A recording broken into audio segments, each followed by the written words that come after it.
Ha habido una proliferación de películas que hablan de la relación entre animales y personas, más en Cannes del 2015, pero me gustaría preguntarte por qué eligió esa relación entre el cordero y el chico en vez de otro animal y cómo fue trabajar con ese animal. There's been a proliferation of films, especially in Cannes 2015, about the relationships between kids and animals. So I'd like to ask you specifically why this kid and not just any animal but a lamb. And what was it like working with this kid and this lamb? Okay, I'm not sure about the other movies with kids and animals in Cannes this year. I thought I had the only kids in Cannes this year because it was like the center of attention, and there was no one else their age I saw, but perhaps it's true. But I chose lamb because it represents innocence in Judeo-Christian as well as in Islam, and the story is about a loss of innocence. Where coming of age of this boy becoming a man, and so also then the lamb, the creature, represents a physical kind of tangible object that is a semblance of his past, because he's lost everything and the only thing he's got is this lamb. Quería preguntarte acerca de la relación de la película con la gastronomía típica de Etiopía. ¿Cómo elegiste? ¿Por qué esos platos? About the relationship between the film and the gastronomy. How did you choose the very typical Ethiopian dishes? Because that's a very strong element of that in the film. Yeah, that's a good question, and thank you for asking. I chose food as an element and a theme, because there's a contradictory nature to living in Ethiopia.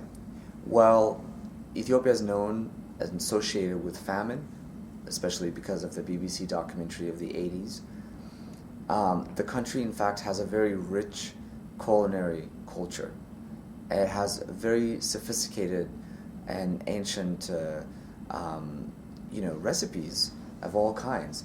And part of it is because the vegetation and the soil and the climate enables unique, distinct type of grains, like teff, which is used for injera, which is a gluten-free protein kind of grain, and also the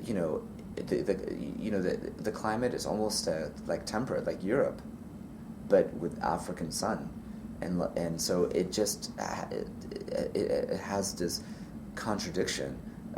That it's actually, no one knows this, but it's the third biggest bread basket in the world for grain after central U.S. and Russia. It's Ethiopia. Nobody knows this. So I wanted to represent this contradiction and reality of famine and feasting in the country. But part of the reason why we're having malnutrition problems, more so than just outright starvation, is because of climate change, which is causing a havoc, and it's getting worse in the past few decades. And today, 85% of Ethiopians are farmers, and they're really struggling with this. Hablabas antes de que hay sequía en tu país, y es un tema que se ve en la película. Pero también hay otro tema que a mí me ha llamado la atención, y es la relación que tiene el protagonista con su prima. Me gustaría preguntarte acerca de Esta y de los actores. Son actores que no son profesionales. ¿Cómo ha sido trabajar con ellos? What was it like working with, well, two things. You spoke about drought. That was one thing that struck me. The other thing was also the relationship between the main actor, and his cousin. Yeah. And I'd like you to tell me more about the relationship between them and what was it like working with them, this boy and this little boy and the girl. Yeah, so I auditioned almost 7,000 people, and half of them were kids, because we don't have professional actors for cinema. And the boy was just like, I had to try him 4 or 5 times, and then I cast him, because it's such a difficult role. The girl, instantly I knew she was the one. when I saw her. I was like, this is the girl I wrote. She's very typical Ethiopian girl. Like, they're very shy, very quiet, and but when I gave her the script, it was like this fire. You know, she was like, and then she was like, you know. So, and then working with them was amazing, because part of your selection is knowing if they will commit to the project and commit to you, you know. So they showed up. You know, the boy had cooking lessons 3 times a week. He always showed up on time, and the same with the girl. And the 1 month long intensive workshop, they were totally on point. So that's part of your selection, is not just like that they're gifted artists or gifted actors. Also, can they like do the work? Because that most of it is just about the work. And they totally delivered on set. But maybe some people don't like to hear this, but they're the opposite in real life. He's like a big joker. He's goofy. He would like learn German, French, joke with everyone, with Swahili with the Kenyans, and then I'm like, come on, this is a serious scene. Like, let's. And then when I call action, then he's, you know, the girl in real life, she's extremely shy. She's not like, wouldn't talk back to anyone. She's very, but then they do these opposite roles like really well. But la película si el niño hubiese regresado a su hogar y no se hubiese quedado donde le deja el padre. What would the film have been like if the kid had gone back to his home and had he not stayed where his father left him? Had he not stayed where... Oh, okay.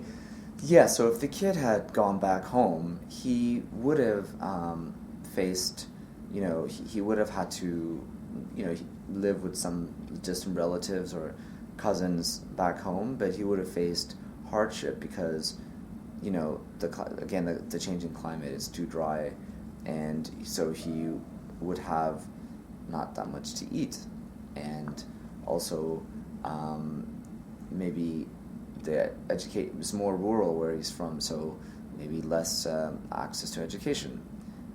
So many things, and this is a story of so many Ethiopian youth or kids that become orphans because of these problems facing the country. Thank you. Escena que se le vino a la mente primero mientras escribía el guión y mientras dirigía, tuvo otra diferente percepción de ella.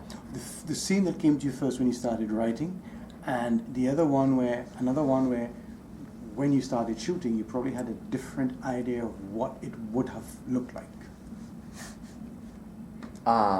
Yeah, like directing versus writing? Yeah. Oh yeah, to be honest, there's so many of that because you work with so many difficult elements. So it's just harder to control in rural Africa, not just a boy and a lamb, but animals and children. And then the culture and the people not knowing what you're doing, a lot of things get in the way. Yeah, there's like some big scenes I have in the script that's not in the film because it was just difficult to do. So, but I'm glad in the end that the essence of I won't get into details of all I can if you want, about what scenes were in and out, but the essence of what I wanted to say and what I wanted to feel like is there. So I hope that answers the question. Thank you.